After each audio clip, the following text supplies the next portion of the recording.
I'm looking for, popular TikTok routines, popular trends, something I can turn into my own, because that's how I come up with ideas. Yeah. I find something like a popular dance, a popular song. It could be even a hashtag. Right. Or just a popular meme online. And I think, how can I take this and then make it into something original and that is on brand for me? You're listening to What the Hell is Michael Jamin Talking About? I'll tell you what I'm talking about. I'm talking about creativity, I'm talking about writing, and I'm talking about reinventing yourself through the arts.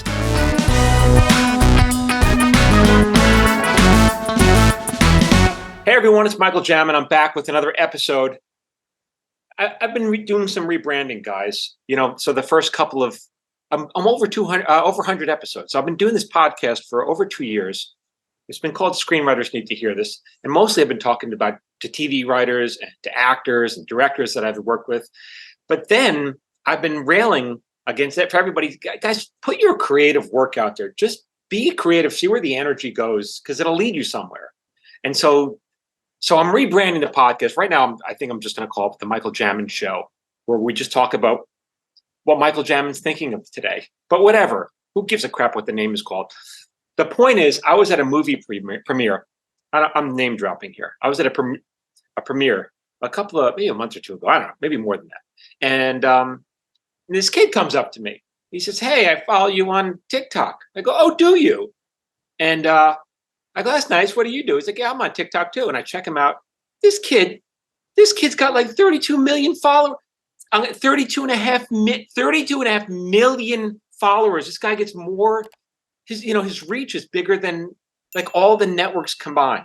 So his name is Merrick, Hanna. Maybe you know of him. If you don't know of him, you're going to learn about him now. Merrick, thank you so much for being on my show.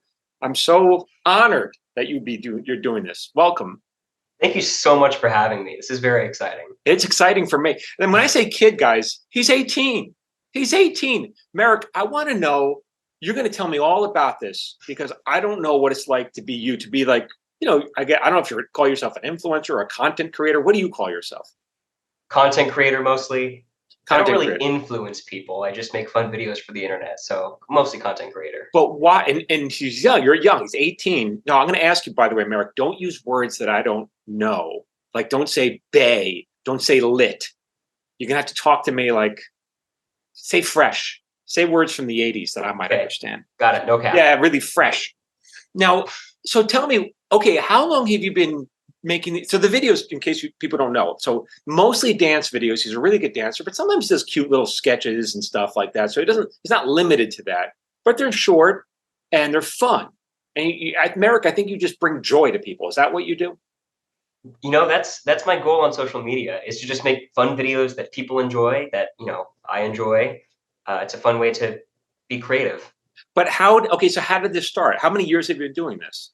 Okay, so I've been doing social media specifically since the beginning of quarantine, however many years ago that was. I don't remember. All right, that's not that long. It's 2020, so it's 3 years. Yeah, 3 years. Okay. Because before that, I was a working actor and dancer. And then at the beginning of quarantine, when the whole industry slowed down and I didn't have as much work, I decided, hey, why not make my own content? Because I wanted to perform. Where were you working as a dancer and actor? I had just done guest stars on Netflix and Disney, like one episode sort of things. Right. And I was about to do a reoccurring role on a show, which was then canceled right when quarantine hit. So you decided, I'm going to go on TikTok and just start making videos. I imagine the production value of the first videos were really not that special, right? Or were they? No, it was literally just my phone resting on my bed in my bedroom, doing some random TikTok dances that I found online that I thought were fun. And I got very lucky very quickly. Because you just blew up real fast, I mean. Yeah, I had, I think, 2 videos that went super viral for no particular reason. And I thought, hey, that's cool. I might as well keep doing this. But now, I have a lot of questions for you, because I would say like someone like you, maybe you collaborate with other dancers and people in your age group. Someone who has like 6 million people, I would say that's really big. But dude, you have 32.5 million people. That's not big. That's gigantic. right? At a certain point, your brain can't really understand that many people. Like at a million people, I can't imagine a million people. That's just way too many. Right. This is And so like, after, it's like the population. What's the population of? I don't even know. You'll have to tell me. But are you able to walk out of your house and do you get recognized a lot, or how does that work for you? You're famous. it's sort of. I'm popular in a specific demographic of, you know, 12 to 15-year-old people. Sort of. I do get recognized especially when I'm out performing, because I like to perform in public on Uh-huh. Hollywood Boulevard. I mean, when you're shooting and performing, though. Yes, when I'm shooting Yeah. and performing. Right. But yeah, like when I go to Universal Studios, Yeah. I'll get recognized maybe once or twice. It's not too much. It's not too much. It's not like I'm famous. Yeah. Were you the first? I guess it's maybe not.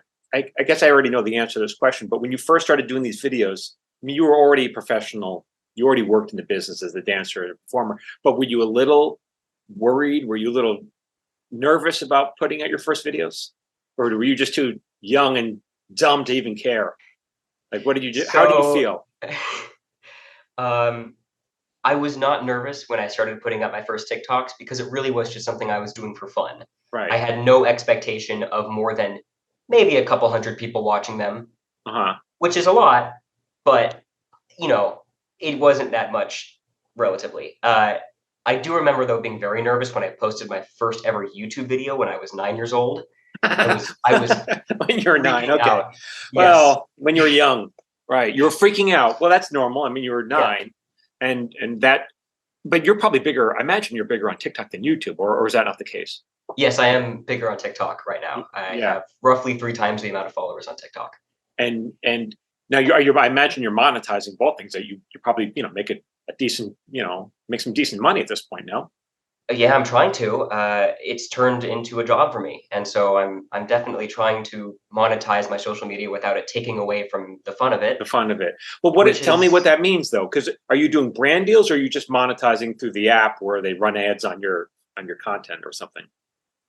Yeah, it's a mix. I try and do a mix of brand deals and also monetizing on YouTube. Mm-hmm.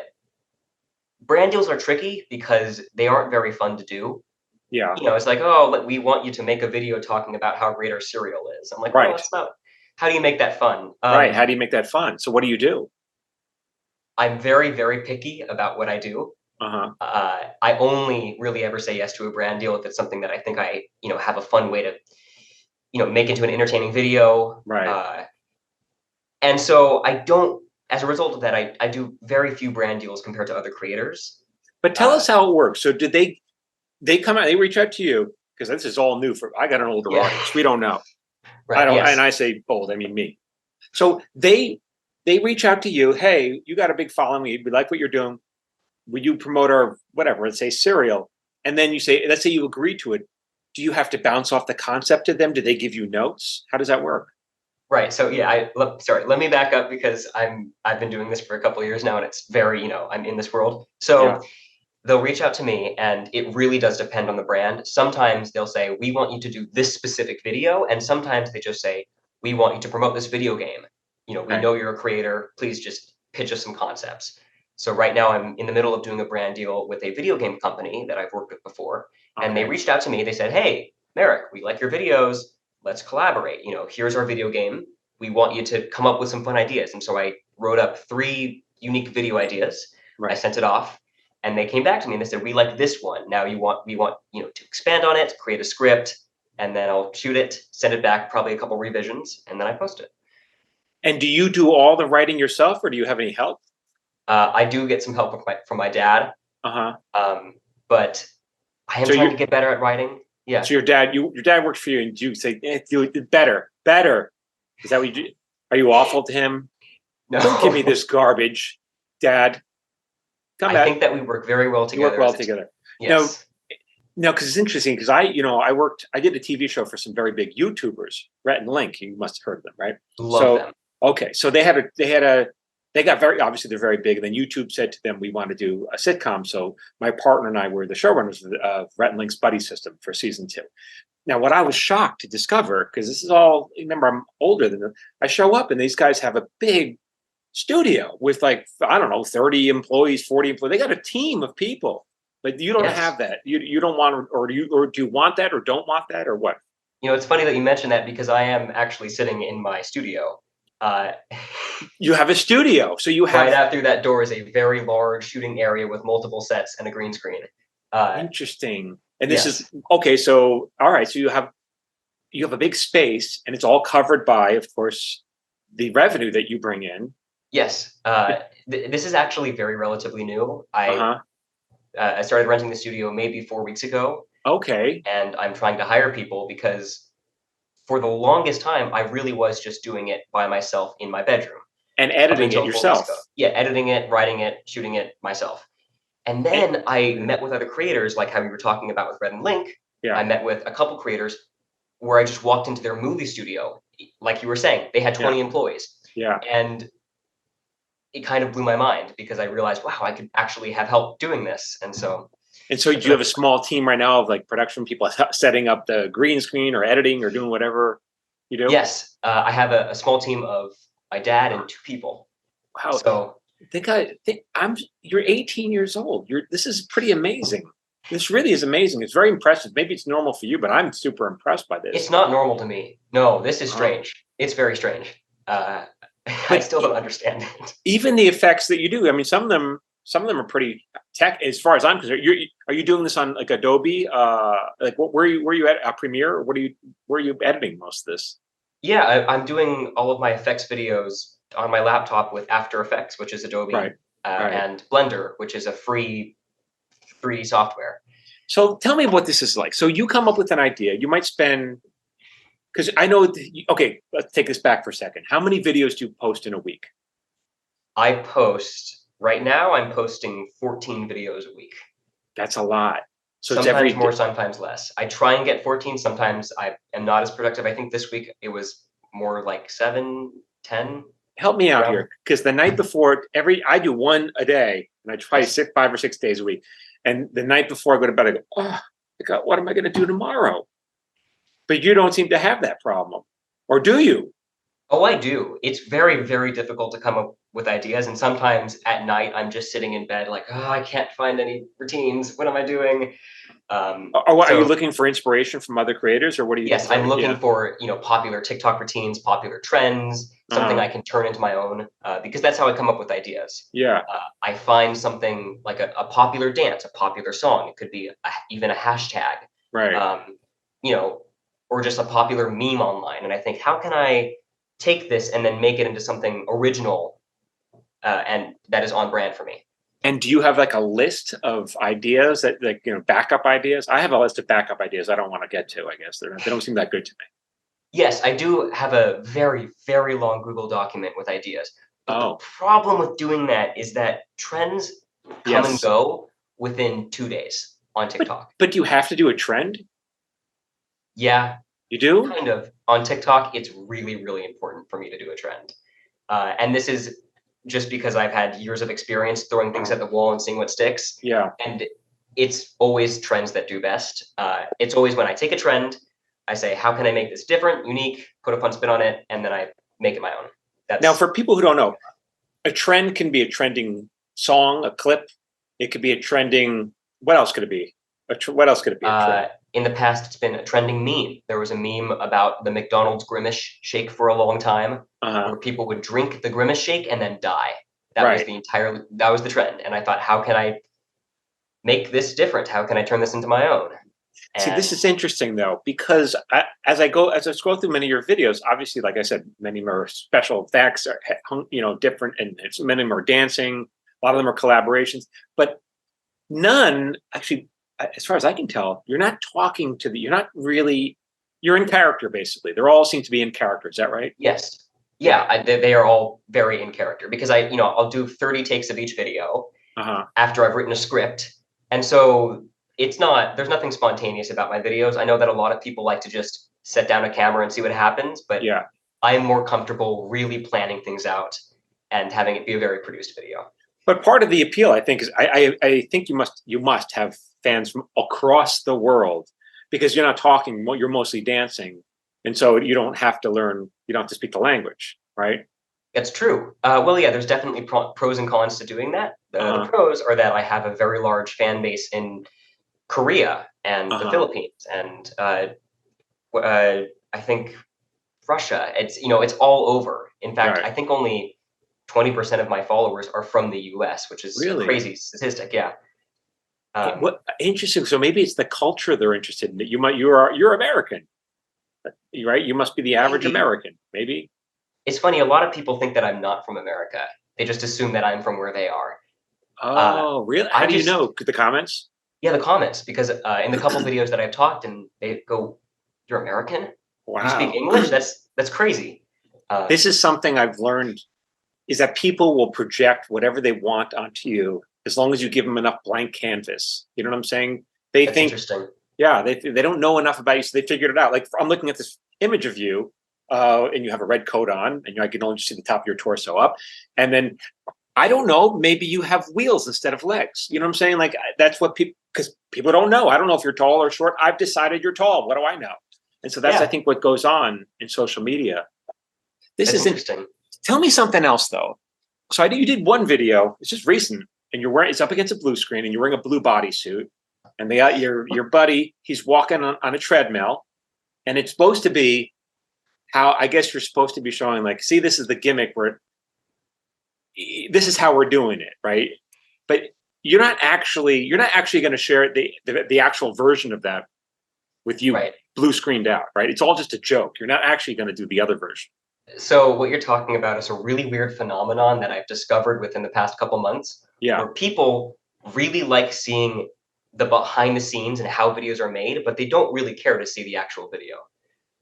In fact, in most of those videos, I'm not actually recording on the normal camera.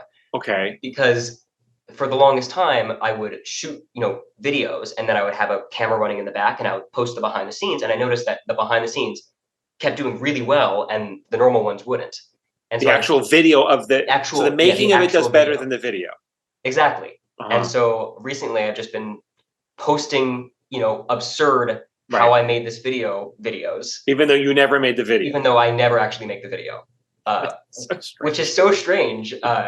It's really bizarre, but people love it, and the more absurd and ridiculous that I make it, the more people like it. And I try and make them absurd enough that I'm not misleading people as to how videos really make, because I'm always a little concerned about that. Yeah. Okay, so what does concern you? What does concern you in making these?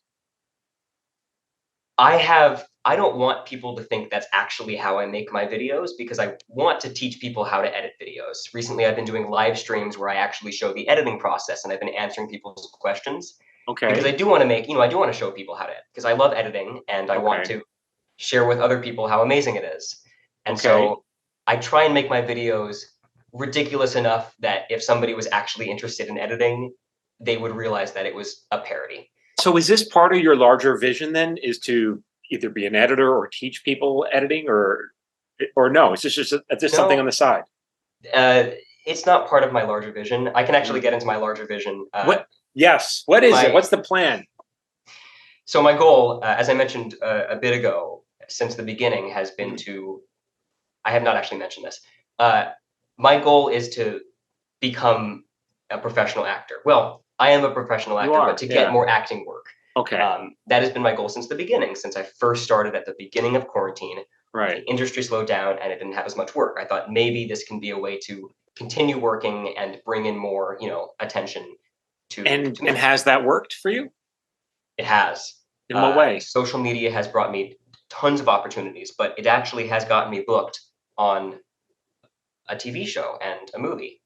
And so did they reach out to you, or what? Yes. The shows reached out to you. Couple examples, they actually have directly reached out to me. Can you share what they are, or you don't feel comfortable? I don't know if they've been I don't know if I actually announced that I'm on them. Okay. I'm on them yet, so I'm not going to. But so a show, the casting director of a show find you and said, "Hey, do they want you to read or in other words audition, or do they say you got the role?" That's the crazy thing. They haven't even had me read. So you just go. They literally just reach out to me, say, "Hey, we want you on the show." And so then, of course, my goal is to prove to them that I actually am an actor. I am an actor, because when I do go on to these productions where I'm just hired as an influencer, Yeah. the general idea is like they have to teach me how to act.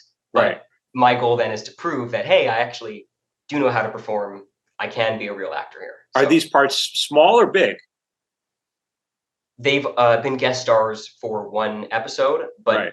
a lot of speaking, a lot of That is big. acting. Right. So pretty big roles, yeah. And do they expect you? I would think they expect you to talk about on your social media, right? Talk, hey, Yes. watch me next week on whatever on whatever show, Yes. right? Yes. They have strongly encouraged me to create behind the scenes TikToks, Oh, with the and so cast. I have not seen that. Have you done those? Well, the show hasn't come out yet, so I haven't Okay, posted any. so you shot them, but you're not going to air them yet, and you'll. Yes. I will start to release them once everything comes out. Now, is that do they want that in writing, or is it just like a wink, wink? Hey, or is that part of the contract that you will put X amount of content out there? I believe it was just a expectation that I probably would, because Right. of course I would. It's a great opportunity for me. Yeah, right. I don't think it was never in the contract. Yeah. See, this is what I say. You discovered something on your own, even though I yell at adults to do this all the time, which is basically you created yourself. In other words, you made these opportunities happen for yourself because you put yourself out there. And let me tell you something, Merrick, in case you don't know this. Quiet, I'm talking to Merrick. Posting 14 times a week is a lot of work. It may seem like it's not a lot of work. It is a lot of work, right? How many hours a day are you doing this? It really depends, but maybe 10 hours a day. Maybe And 10 hours a day. It used to be a lot more because it used to just be me doing it. But now that I have help, I'm slowly reducing it because it's not good for my mental health to be working that much. Yes. But why is it 10 hours a day? What exactly, how does it break down? A bunch of different things. So obviously the editing part of videos takes the absolute longest. People love visual effects, which is amazing. But because I have to post so much, it means that I really do have to grind to get them out because they take many, many, many hours to produce. Yeah. Finding videos, I do have a lot of help with that, but it still takes a while. Scrolling through TikTok, just looking for new dance trends, new trends to, new ideas. Right. It takes forever. And then shooting takes multiple hours. Yeah, you have to learn the steps, and then you have to. You have to learn it. You have to set everything up, get the lighting right, and then I do 30 takes, 20 takes, a lot of takes normally. And how did you learn about lighting? How did you learn? As you can see here, I don't know anything about. I work in the business. My lighting is terrible. How and I have lights on. I suck at it. How did you learn all this stuff? Because you know a lot. You know a lot. You know about sound. You know about lighting. You know about production. So in terms of lighting, I actually learned about lighting from some of my influencer friends who just showed me how to get nice, even lighting on your face. Right. I would like to learn how to properly light scenes to be more cinematic, but I don't know how to do that yet. Right. I've just learned how to very evenly light my face and make everything very bright. Okay. Because that's what my videos normally do. And then in terms of sound and editing, it was just me goofing around on my computer and then thinking, hey, I can use this for my TikToks. Yeah. I mean, it's pretty amazing. I mean, it's very impressive what you've done. Okay, so you've gotten a number of opportunities from this, and hopefully more. But let's say they reached out to you and they gave you, I don't know, a gig on probably, let's say 13 episodes on a show. Are you still going to make your TikTok videos? What are you going to do? For the longest time, I was thinking about, once I get a reoccurring role, I won't make TikToks anymore. Mm-hmm. But now that it's become such a big part of my life, I kind of like making them. I don't think that I'll stop. Right. I mean, if I'm on a reoccurring TV show or role, I'll definitely have to slow down my production. But I don't have a plan to stop. Are you worried about burnout, or no? You're just too young to be worried about it. You have all this energy. Burnout is a big issue, and I've definitely run into it before. I think the biggest reason that it hasn't been too much of an issue for me is because I produce so many different types of videos in such a variety of genres and editing styles and dancing styles. Right. That every day I'm doing something completely different. One day I might be working on adding a UFO to the back of a video, and the next day I'm, with a K-pop group dancing. It's so all over the place that burnout has never been too much of an issue. But So at this point, because I would understand that at this point they must be other content creators are reaching out to you to do a collaboration, right? You're not reaching out to them. You're bigger than they are, I imagine. Oh no, I still have to reach out to people. But are you reaching to big people or people bigger than you or smaller than you? How does that work? Normally, see, that's a weird thing because normally it's people who are smaller, have less followers than me. But it really it depends. I guess what I'm asking is, when are we going to dance? No, hey, listen, that's not what I'm asking. You don't want to see me dance. There's a strike. There's a strike. What are we doing? I got some moves from the '80s, kid. I'm But let me ask you though. But okay, so you reach out to they reach out to you. Sometimes you reach out to them. Yeah. These are strangers, basically. I prefer to collab with my friends because it's more fun for me. But they weren't always your friends, right? No. When I first moved to LA, which was a couple years ago, it was all strangers, and it was a very wild experience. Meeting so many people. Mm-hmm. But now that I'm bigger and I get to more so choose who I collab with, Right. I like more just meeting with my friends because it's more fun. Right. And so explain to me how this works. You'll do a video together. You'll post the same video. They'll post the same exact video, or what?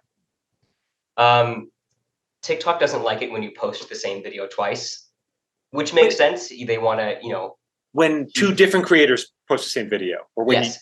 Because I've posted videos, I've taken down old videos and put up old videos. They don't mind that, right? Oh, that's fine. That's fine. When in the past, when I've experimented with posting the same video on two accounts, TikTok does not like that because they don't like it when you just take other people's content and repost it. Right. And so they definitely detect it and shut it down. And so, we'll shoot 4 videos. 2 of them go to them. 2 of them go to me. We try and make it, as even as possible. And you tag each other. Yes, of course. Yeah. Collabing is the best way to grow your social media account. Is it really? Did you discover this along the way, or were you just following the rules that somebody else made up? There were no rules. Right. I wish there were. That would have been great if there were just rules, but no, there were no rules, unfortunately. It's just a lot of trial and error, seeing what works. So on a given day or a given week, how many you must have a calendar filled out with your collaborations? And yes. Oh, yes. Just an hour ago, I was collabing with my friend Matt Stefanina, which is why I am wearing this jacket. Right. Because I bought this jacket because he also owns it, so we could have matching clothes. Right. Roughly every day I do a collaboration of some sort. I try to. And so you have, in your studio space here, you must have a wardrobe department. You must have a props department, right? Department is a bit of a stretch. It's a wardrobe cubicle. Okay. But there's a lot of stuff. We do have a wardrobe. This is our editing room. There is our shooting space, and then we also have like a kitchen area for food and snacks. So we try to have a professional. I know your father's helping you. What was he doing before all this happened? The same thing that he's doing now. He works as a data statistician. He runs his own company, and he helps brands figure out where to put new stores, and he's still doing it. Oh my God! Okay, so he's not full time for you. He's just he helps you out with all this. Yeah. Wow. And do you have any siblings? I do. I have a younger brother. He doesn't really want to be in my videos very much because he does get teased about it at school, unfortunately. I was going to say so what is the negative side? What's the downside? Is that one of the downsides that? Yes, that is definitely one of the downsides of social media is that it does bring negative attention. It brings jealousy at times, which is always sad when it happens. My brother is experiencing the worst of it, I think. Oh, is it really? He's really getting a lot of it. I mean, there's a couple people in his school who are jealous. Yeah. And they're like, oh, your brother, he's on TikTok. So I feel terrible for him. What about like the haters on? I mean, you have a very wholesome account, but that's not going to stop people from just hating you for no reason. So how do you deal with that? Dealing with hate is a very difficult issue because there's no one good way to do it. No matter what you do, you're always going to get some kind of hate comment from someone. Right. Over time, my strategies have changed. Originally, I just decided, I can just ignore them. But it gets to you. Like the hate really does get to you, even if you think you have thick skin. And so I've resorted to using the block button quite a lot and pressing it really hard because it makes me feel better. So that means you do look at all your comments. I try and look at all my comments. But at 35 million, you're getting a lot of comments on you're getting a lot of comments. Yes, I do. And I still try and go through most of them. Obviously, if there's 600 comments, I can't get through all of them. Right. But a lot of times there's, maybe 200, 100, and I can go through all of them pretty easily. Do you respond to any of them? I try to respond because, To all of them or some of them? No, not all of them. I could never do all of them. Right. I try to reply to comments that I think I have fun responses for or people that I know. But I try to engage with every comment at least by just liking it because people can see when I do that. And I want to. How important is that? And you're teaching me because I'm not sure. I don't know if I always do that. Sometimes I do, and sometimes I feel bad if I like someone's comment, but I don't like another. And I don't know. See, we've hit a point where I actually don't know. I'm clueless. I don't know if that helps my social media account at all. I don't know if statistically it makes me get more views. I just like doing it because I appreciate everyone who comments, and I try and show that I'm seeing what people comment. Yeah. Maybe it helps. I'm not even talking about helping the algorithm. I'm really kind of talking about, do you think your fans like it or not? Do you this is a weird question. I'm not sure if your fans always want you to respond to them. You know what I'm saying? Because I have done it sometimes. I don't have fans like you have fans, but sometimes they'll say something nice and then I'll say something, thanking them. And then I think it makes them feel uncomfortable. Like they don't know where the conversation is supposed to end, So I don't want to make them feel uncomfortable either. But maybe you don't think about that. I've never thought about it that way. Mm-hmm. I think I'm thinking back to how I'm a fan of some creators. If I comment, I'm thrilled when they reply to me because I love their content. Okay. And so I can't really think of a situation where it would make someone uncomfortable. But do you talk about this with your other creative friends?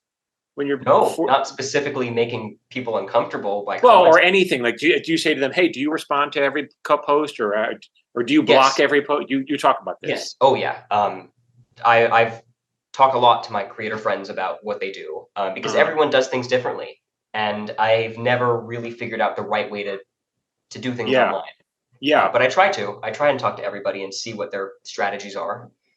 It's so interesting, and then the blocking because not that you don't need, you know that even a negative comment is good for the algorithm. So you don't need to block them, but you still block them. It's interesting that you say that because this is a bit of a non sequitur, but I have friends who actually intentionally make videos just for hate comments because they go viral with it. Yeah, I know. But I don't do that. I have in the past made videos that are sort of a bait for that to get people to comment, but I try and make fun videos that I would want to watch. Yeah. And that's not really what I want to make. Hey, it's Michael Jamin. If you like my content, and I know you do because you're listening to me, I will email it to you for free. Just join my watch list. Every Friday, I send out my top 3 videos of the week. These are for writers, actors, creative types, people like you. You can unsubscribe whenever you want. I'm not going to spam you. And the price is free. You got no excuse. To join, go to michaeljamin.com/watchlist. And now back to what the hell is Michael Jamin talking about? Yeah, but it's interesting. But your friends sometimes do just to get that boost. Yes, and they're okay with that. I have some creator friends I know who definitely intentionally make videos that get hate comments. Can you give me an example of what that might like? How do they know it's going to get hate comments? I have a friend who at least used to make really, really fake and over-the-top pranks. And so, he would have super over-the-top reactions and obviously set up, like the camera is right in the middle of the room. Right. Specifically just to get comments saying, oh, it's fake, because the more people that comment that, the more TikTok pushes it out and the more people see it. But then more people see it. But then I wonder if you pick up followers. That's another thing. Yeah, I got another thing I want to talk about. There are so many, intricacies and things to talk about. I was surprised about TikTok is when I started picking up all these followers. I'm like, well, what's the point of having followers if only a tenth of them can actually see my content? Why is this a metric that they're keeping track of? Do you know why? What do you mean Like, only a tenth of them get to see your? well, okay, so you have 32 million followers. I'm looking at one of your videos. Yes. One of your more recent ones, okay, had 1.2 million followers, which is a lot, but that's only a fraction of your amount of followers, views. Had 1.2 million views, which is a fraction of your total follower count. So you got this. So sometimes they go super viral, and sometimes 1.2 million, which is nothing, which is fantastic, but still nothing. Yes. You know. The reason, okay, we're getting into a territory that I talk a lot about and also confuses me. Yeah. Because TikTok themselves insists that it doesn't matter, that there's no momentum to say. Like if you get a ton of followers on one video, it won't matter in the next video. Right. I really think that's not true because of the following page. I think that maybe if you get views on the following page, because that's where you only see people who you follow, that helps boost the video. Right. But again, we're getting into a territory because TikTok is very secretive about this. Yeah. But I'm not so sure myself. Because there was a day, well, you were much younger, but when you had a following, let's say on Facebook, yes, everyone would see your post because they were following you. But now it's not the way. It doesn't work that way anymore. No, it doesn't. This is one of the topics that really confuses me as well, because TikTok is very secretive about what they do. And it also seems like they change the way that their algorithm works from time to time. And so sometimes I think I have it figured out. More followers means that, it boosts you this way and it transfers over this way. And then the next day it'll be completely different. Are you worried about, and here's the thing, are you worried about like hackers taking over your account or TikTok shutting down your account and losing everything? Is that, or them changing the algorithm completely and then, I don't know, suddenly everything's gone? Does that worry you at all? It does. And that's why I have tried to post on other platforms too. Right. Because for a while, as you may know, there was a big fear that TikTok would go away in the US. Right. They came back. Now they're still worried about it again, but okay. Yeah. It seems like it's been a constant worry for a long time. And that's why I've tried to diversify. I post on YouTube. I've started posting on Snapchat out of all places, Instagram Reels. Right. Specifically because I am worried that, years and years of work will just go away because. Do you have a mailing list as well?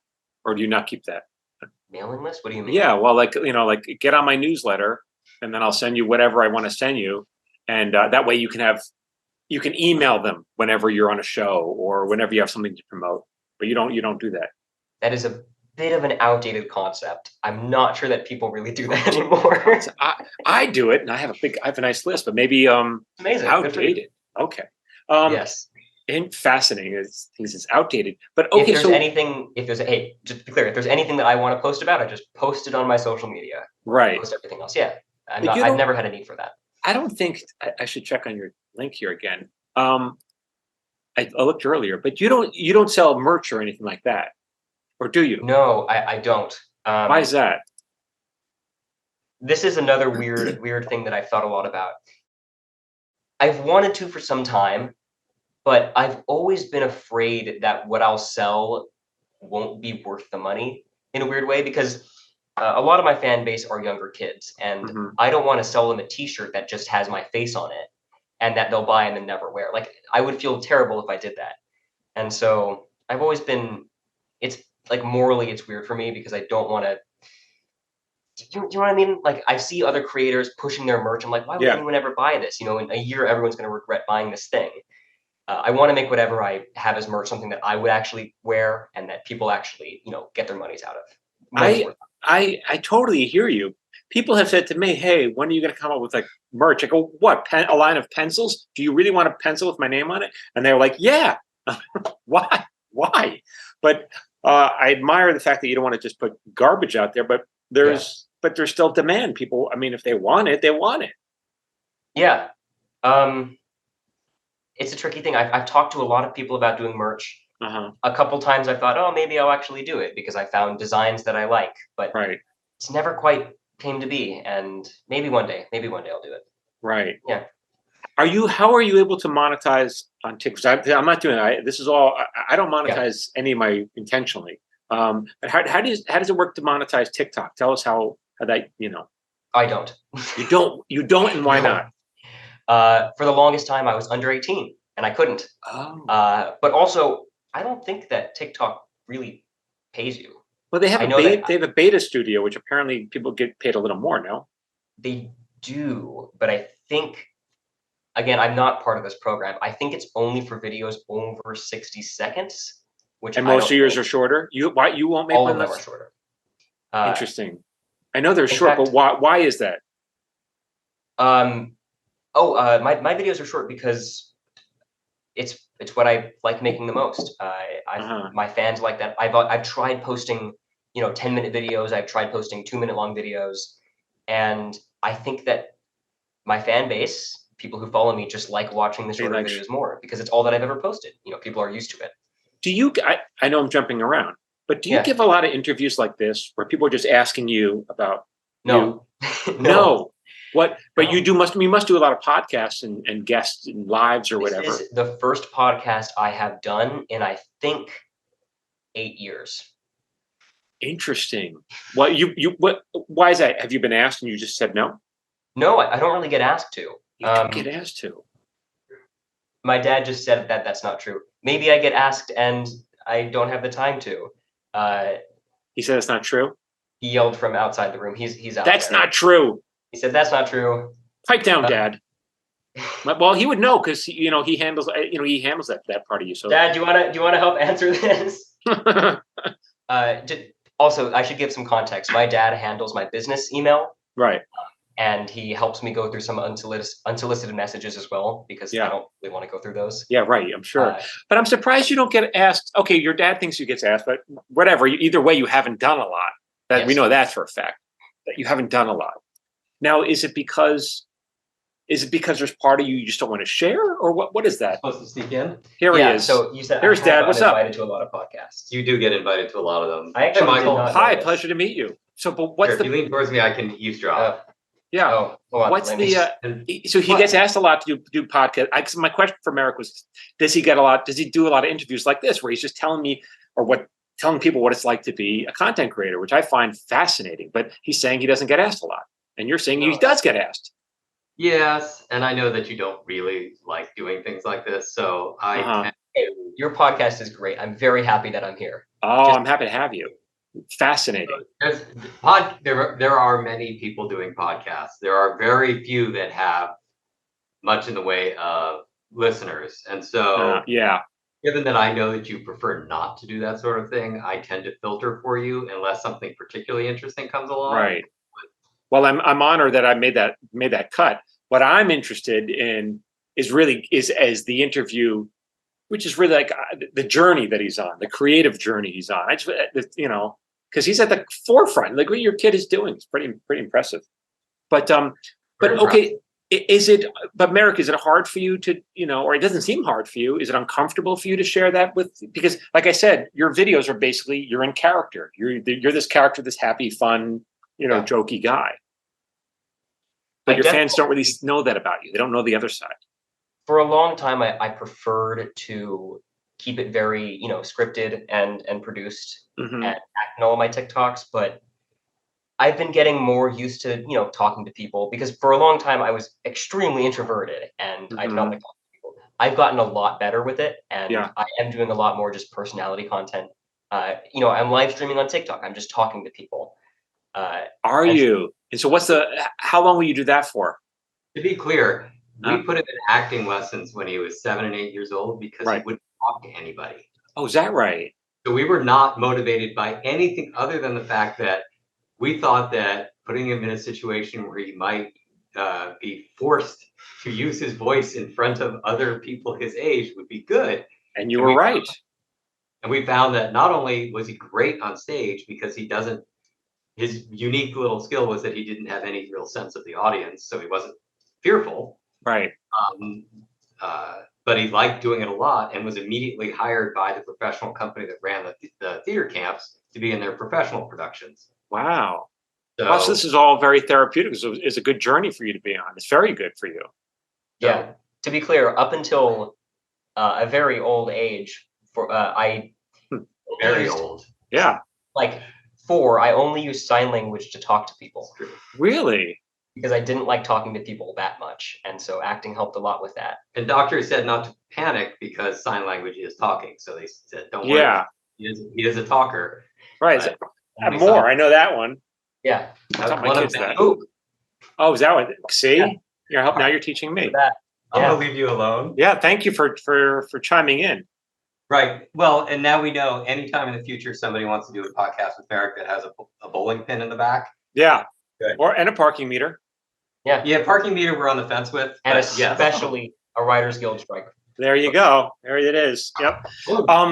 So this is very interesting to me. So not only we learned that this helped you come out of your shell, but also that's another thing I'm curious about is how much are we supposed to share of ourselves with the public? You mean like personal lives? Yeah. Yeah. This is an interesting one. I share relatively little, I think, compared to other public figures. Uh-huh. I try and keep my personal life relatively private. Right. But what's interesting is that from what I've seen in the influencer world, a lot of people who do share a lot about their lives often aren't really sharing their real life. In fact, multiple times I have been invited to have basically a fake girlfriend for YouTube and share, my personal life, which is not actually my real personal life.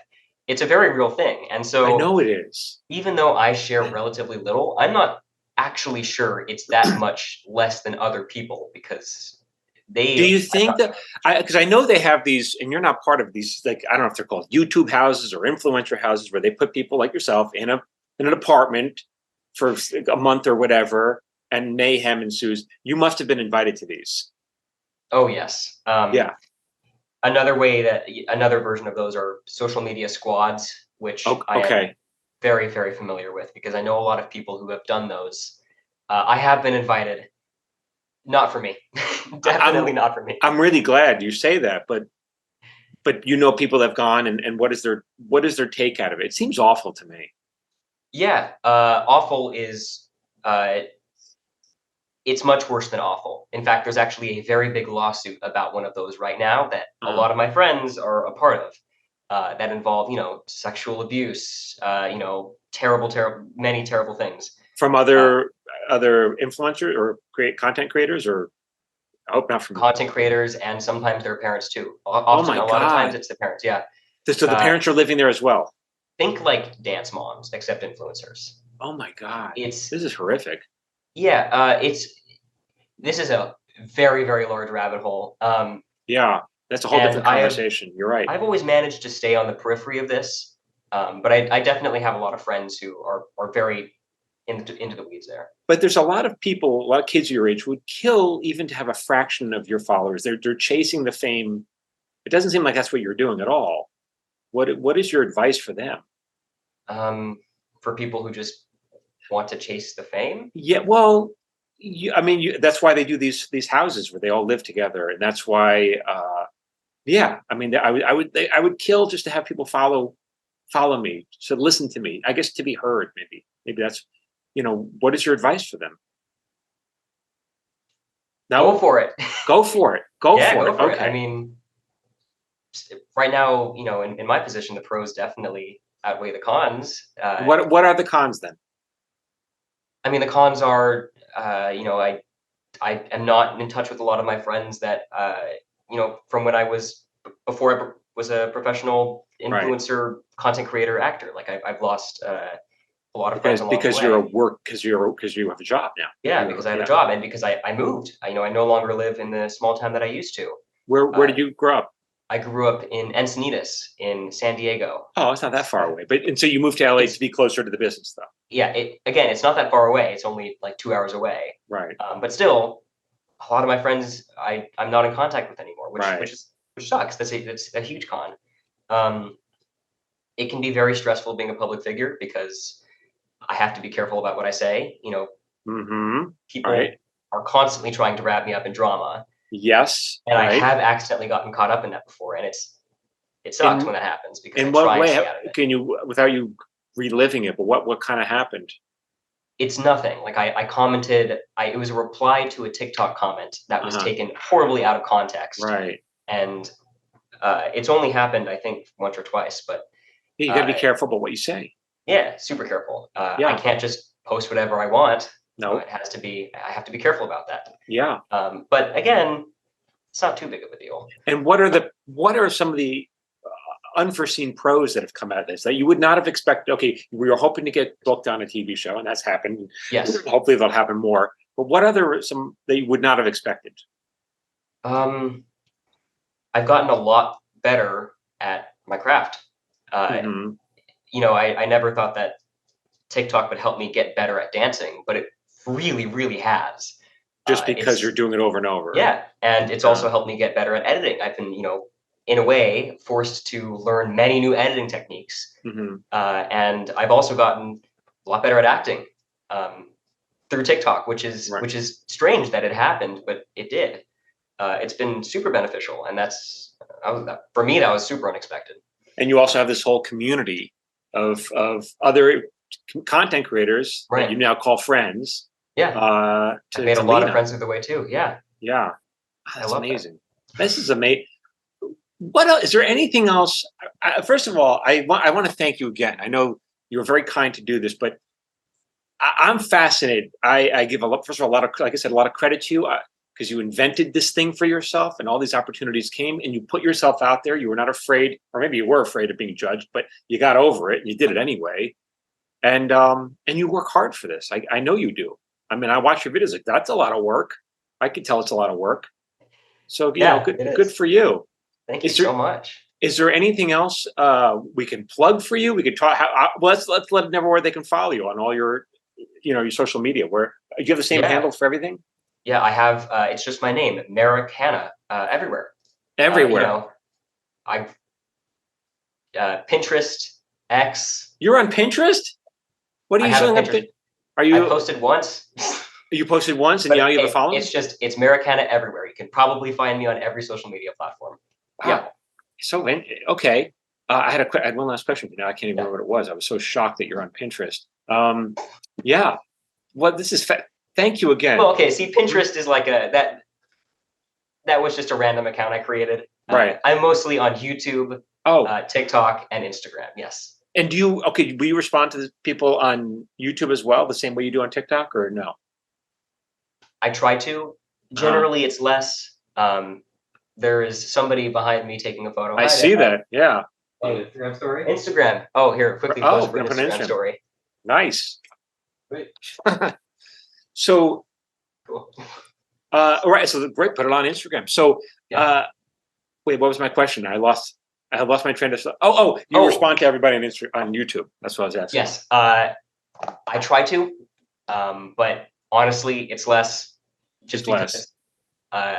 I mainly use TikTok, even though I'm trying to get better about it. Do you find one final thing? I have all these questions, so I'll have to do another two-parter. But do you find there's a difference between the kind of people who follow you on each platform? Yes. What is it? Oh, yeah. Huge difference. Different platforms just have different user bases.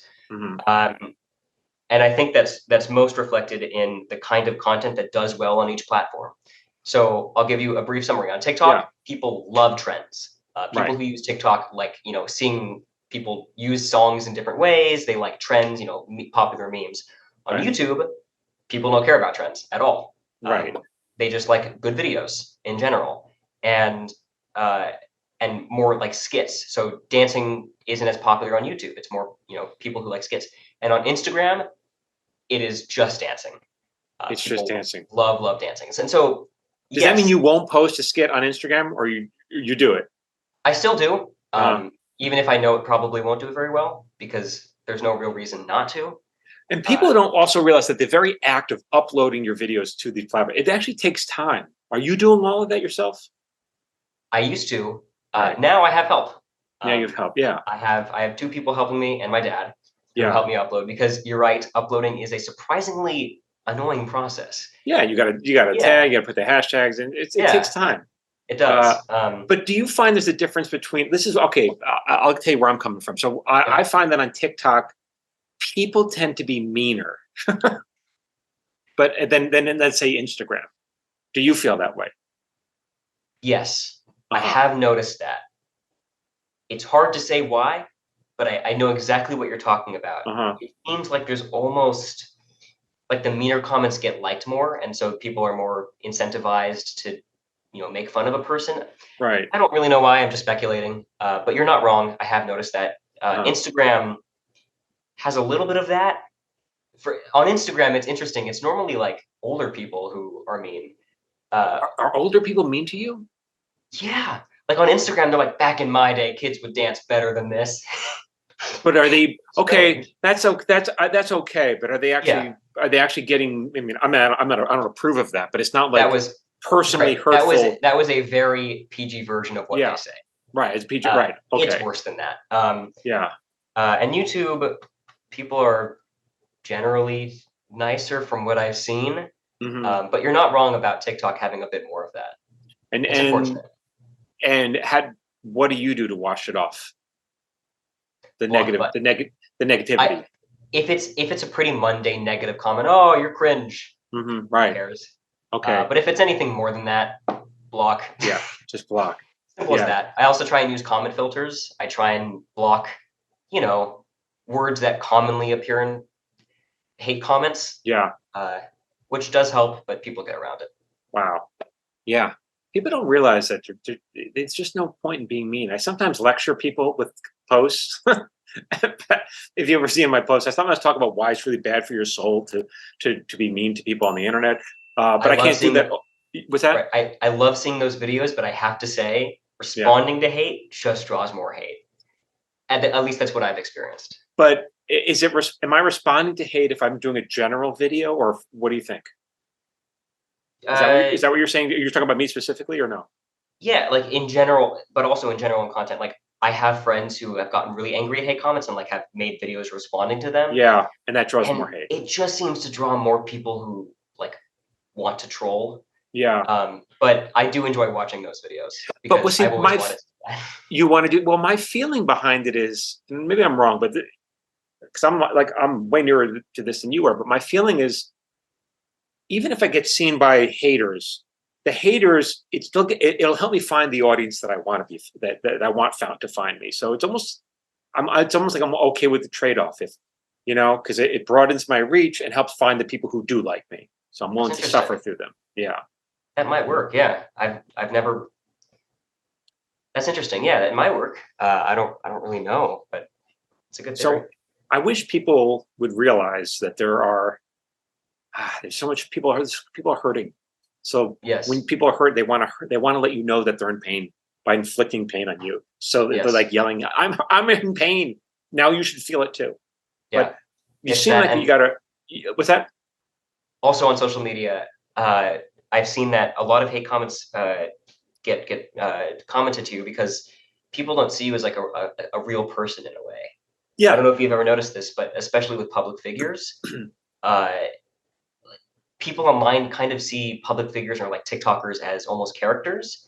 And so like I can just comment whatever, like, they're just, a character on my screen. But it is very real.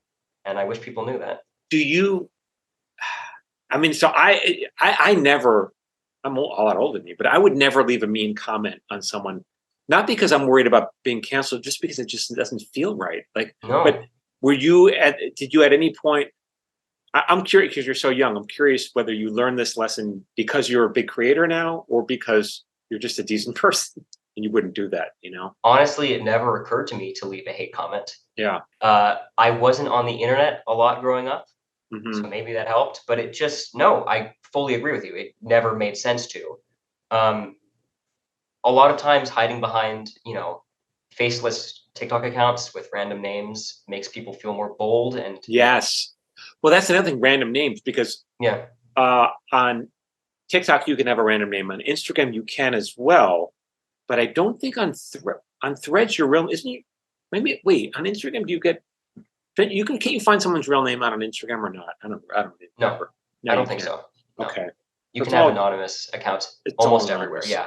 And people feel a lot more bold to, say whatever under the mask of anonymity. Yeah. But, It's a horrific.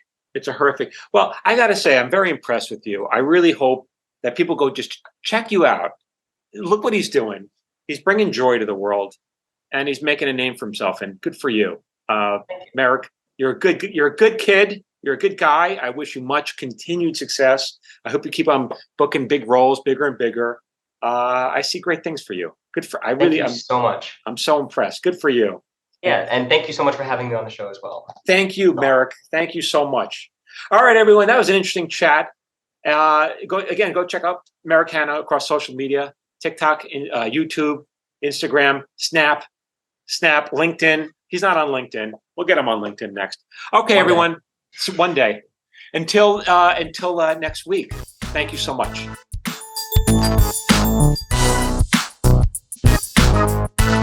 So now we all know what the hell Michael Jamin's talking about. If you're interested in learning more about writing, make sure you register for my free monthly webinars at michaeljamin.com/webinar. And if you found this podcast helpful or entertaining, please share it with a friend and consider leaving us a 5-star review on iTunes. That really, really helps. For more of this, whatever the hell this is, follow Michael Jamin on social media at Michael Jamin Writer. And you can follow Phil Hudson on social media at Phil A. Hudson. This podcast was produced by Phil Hudson. It was edited by Dallas Crane. And music was composed by Anthony Rizzo. And remember, you can have excuses or you can have a creative life, but you can't have both. See you next week.